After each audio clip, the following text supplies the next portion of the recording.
Epilogue. His entire body felt like it was being gently stroked. Someone's hands were pulling him up from deep underwater. But Zaryusu shook them off. He sensed something horrifying beyond those hands that he didn't like. After what could have been an eternity, or an instant, he had the feeling a hand was reaching out to him again. He went to brush it away once more, but hesitated. He could hear a voice right next to him.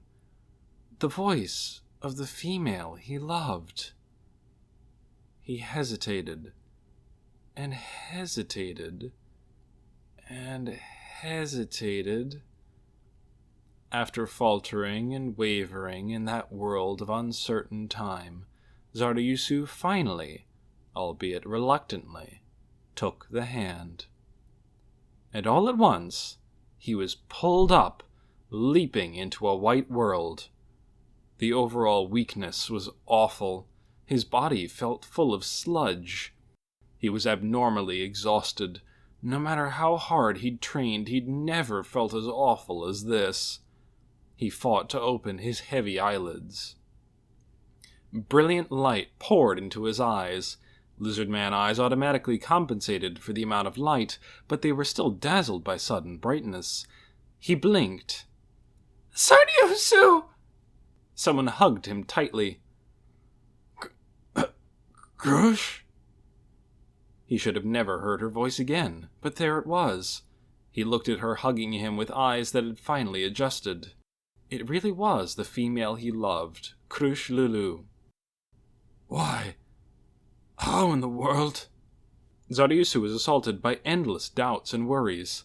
The last thing he remembered was the moment his own head fell into the marsh. Cocytus had definitely killed him. "So why am I alive? Could it be that... Krush, did he kill you too?" he asked, with a numb mouth that didn't move quite right. In response came Krush's puzzled face. "Huh?" He was slightly relieved to see that expression. She wasn't dead, then. "So why am I alive?" A hint at the answer came in the form of a voice from somewhere to his side. So he's revived, but he's confused, and it seems like he lost some levels. I guess it's not much different from Yggdrasil?" Realizing whose voice it was, Zaryusu looked over in surprise. Standing there was the King of Death, Ainz, the impossibly powerful caster. He was holding a foot-long wand that looked so sacred as to be out of place in his hand. It was an extremely beautiful object, made of what appeared to be a tusk with runes carved in the handle, its tip dipped in gold. Zaryusu had no idea, but it was a wand of resurrection, the item that had brought him back to life. Usually only someone who could use priest magic was able to wield priest magic items, but this one was an exception. Zaryusu examined his surroundings and confirmed that they were in the same Lizardman village from before. The group was in the square, with lots of prostrate lizardmen surrounding them. None of them moved a muscle. Their worshipfulness was so strangely intense. "What in the world?" It was logical to prostrate oneself after being shown that much power, but that wasn't all he felt from the lizardmen here. There was something else, something stronger. Lizardmen had no deities. The targets of their faith were their ancestral spirits, but what he sensed from them now was the worship of a god. Begone, lizardmen. Don't enter the village until someone tells you to." No one objected to the order. On the contrary, they consented without a word. The shuffling and splashing in the marsh as they walked away were all they left as they cleared the square. The display of power must have completely broken their spirit. Of course, it was Lizardman custom to bow before the strong. In other words, things had gone according to their opponent's wishes. "Aura, are they gone?" "Yes, they all left." The one who answered was a dark elf girl. It might have been partially because she was standing behind Ainz and Zaryusu couldn't see her, but he hadn't even been able to sense her. Her presence was surprisingly slight. Okay, then allow me to congratulate you on your resurrection, Zaryusu Shasha. Resurrection? It took Zaryusu a little while to understand what that word meant. When it dawned on him, he was hit with a shiver. Resurrection? So I came back to life? He couldn't speak, only gasp. What's the matter? It's not like lizardmen harbor some hatred for resurrection, right? Or did you forget how to talk? Resurrection? You can bring the dead back to life? That's what I'm saying. Really, you thought I couldn't do something so simple as that? Did you hold a big ritual? A big ritual? Why would I need that? I can do it fine by myself. Zaryusu had nothing else to say. Resurrection magic was a miracle performed by the legendary Lizardman with Dragonlord blood in him.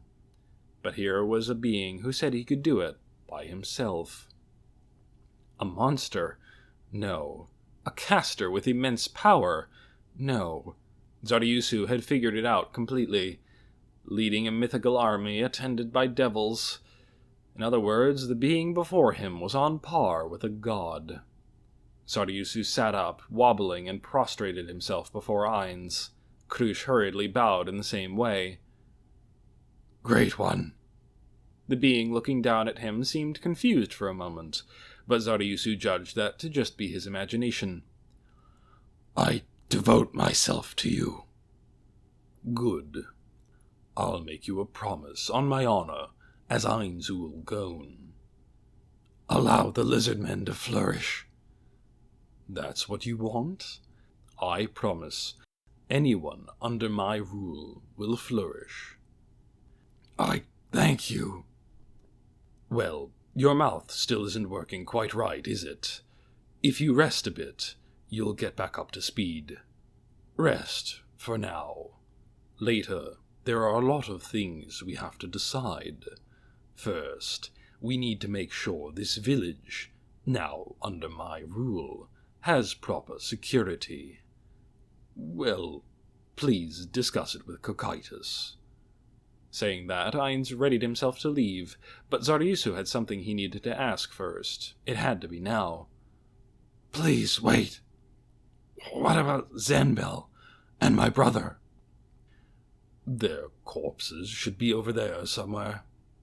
Ainz had begun walking away with Aura, but he stopped and gestured casually with his jaw toward the edge of the village. You won't bring them back to life? I don't sense anything in it for me. Then why resurrect only me? Zanbel and my brother are strong. They would definitely be useful to you. Ainz took a good look at Zaryusu and shrugged. I'll think about it. Keep the bodies of those two safe. I'll consider it. Ainz walked off, robe flapping, as if to say the conversation was over. As the pair retreated, Zaryusu heard Aura's fading voice say, "That Hydra's pretty cute, huh?" He finally broke his submissive posture and relaxed. I survived.